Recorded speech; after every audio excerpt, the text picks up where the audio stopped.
നമസ്കാരം. മലയാളി വാർത്തയിലേക്ക് സ്വാഗതം.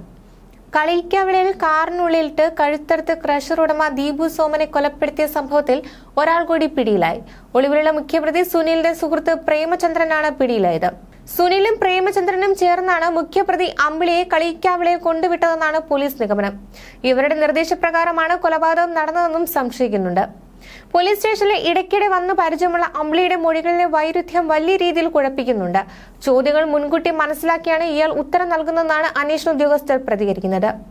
കൊലപാതകം കഴിഞ്ഞ് ഏതാനും മണിക്കൂറിനുള്ളിൽ തന്നെ പിടിക്കപ്പെടണമെന്ന് അമ്പിളി കണക്കുകൂട്ടി. കുറ്റം സമ്മതിച്ച അമ്പിളി കൊലപാതക കാരണം സംബന്ധിച്ച് വ്യത്യസ്തമായ മൊഴികളാണ് തുടക്കം മുതൽ നൽകുന്നത്. തിങ്കളാഴ്ച രാത്രി 11:45 കാർ പരിശോധിച്ച തമിഴ്നാട് പോലീസാണ് ഡ്രൈവിംഗ് സീറ്റിൽ കഴുത്തറുത്ത നിലയിൽ ദീപുവിന്റെ മൃതദേഹം കണ്ടെത്തിയത്. കൊല്ലപ്പെട്ട ദീപു തന്നെയാണ് സ്വന്തം കൊലപാതകത്തിന് കൊട്ടേഷൻ നൽകിയതെന്ന് പ്രതി മൊഴി നൽകിയെങ്കിലും പോലീസ് ഇത് വിശ്വസിച്ചിട്ടില്ല. ദീപുവിന്റെ കാറിൽ നിന്ന് കാണാതായ 10 ലക്ഷം രൂപയിൽ 7.5 ലക്ഷം അമ്പിളിയുടെ സുഹൃത്തിന്റെയും വീടുകളിൽ നിന്ന് തമിഴ്നാട് പോലീസ് കണ്ടെത്തി. പ്രതിയെ ഇന്നലെ രാത്രി കോടതിയിൽ ഹാജരാക്കി റിമാൻഡ് ചെയ്തു. ദീപുവിനെ കൊലപ്പെടുത്തുന്നതിന് മുമ്പ് ക്ലോറോഫോം മണപ്പിച്ച് ബോധം കെടുത്തിയതായി വ്യക്തമാണ്. കയ്യിൽ ഗ്ലൗസ് ധരിച്ച പ്രതി ചുഴാറ്റുകോട്ട അമ്പിളി കാറിന്റെ പിൻസീറ്റിലിരുന്നാണ് കൃത്യം നടത്തിയത്. ഡ്രൈവിംഗ് സീറ്റിലായിരുന്ന ദീപുവിനെ സർജിക്കൽ ബ്ലേഡ് ഉപയോഗിച്ചാണ് കഴുത്തിൽ മുറിവേൽപ്പിച്ചത്. പാറശാല സ്വദേശി സുനിലാണ് സർജിക്കൽ ബ്ലേഡും ഗ്ലൗസും അമ്പിളിക്ക് വാങ്ങി നൽകിയത്. ദീപുവിനെ കൊലപ്പെടുത്തി കഴിഞ്ഞാൽ കാറുമായി വന്ന് കൂട്ടാമെന്ന് സുനിൽ ഉറപ്പ് നൽകിയെങ്കിലും പിന്നീട് വിളിച്ചപ്പോൾ ഫോൺ സ്വിച്ച് ഓഫ് ആയി എന്നാണ് അമ്പിളിയുടെ മൊഴി.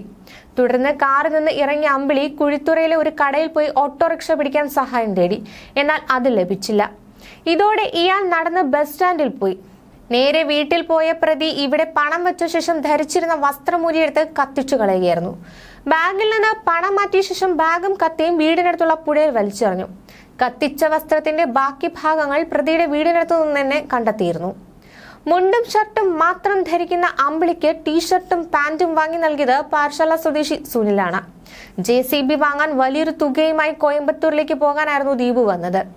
JCB ഓപ്പറേറ്ററുമായി കളിയിക്കാവിള സ്റ്റേഷന് സമീപം നിൽക്കാമെന്ന് നേരിട്ട് കണ്ടാണ് ദീപുവിനോട് പ്രതി അമ്പിളി പറഞ്ഞത്. കളിയിക്കാവിളയിലെത്തിയ ദീപു വാഹനം നിർത്തിയ ശേഷം അമ്പിളിയെ കാത്തുനിന്നു. പിന്നീട് ഇവിടെ എത്തിയ അമ്പിളി കാറിന്റെ പിൻസീറ്റിൽ കയറി ദീപുവിനെ ക്ലോറോഫോം അടപ്പിച്ച് ബോധം കെടുത്തി. സജികുമാർ കൊലപാതകം നടത്തിയത് കൃത്യമായ ആസൂത്രണത്തോടെയാണെന്ന് പോലീസ് പറയുന്നു. തെളിവുകൾ അവശേഷിപ്പിക്കാതെ കൊലപാതകം നടത്തി മടങ്ങാനുള്ള മുന്നൊരുക്കങ്ങൾ ഇയാൾ ദിവസങ്ങൾക്ക് മുന്നേ തന്നെ നടത്തിയിരുന്നു. മൊബൈൽ ഫോൺ വീട്ടിൽ വെച്ച് ബസ്സിലാണ് കളിയിക്കാവിളയിൽ എത്തിയത്. എന്നാൽ കളിയിക്കാവിളയിലെ മെഡിക്കൽ സ്റ്റോർ ജീവനക്കാരന്റെ മൊബൈൽ വാങ്ങി ദീപുവുമായി ബന്ധപ്പെടാനുള്ള ശ്രമമാണ് പോലീസിന് പിടിവള്ളിയായത്. മെഡിക്കൽ സ്റ്റോർ ജീവനക്കാരന്റെ മൊഴിയും CCTV ദൃശ്യങ്ങളും പോലീസിനെ അമ്പിളിയിലേക്ക് എത്തിക്കുകയായിരുന്നു. ന്യൂസ് ഡെസ്ക് മലയാളി വാർത്ത.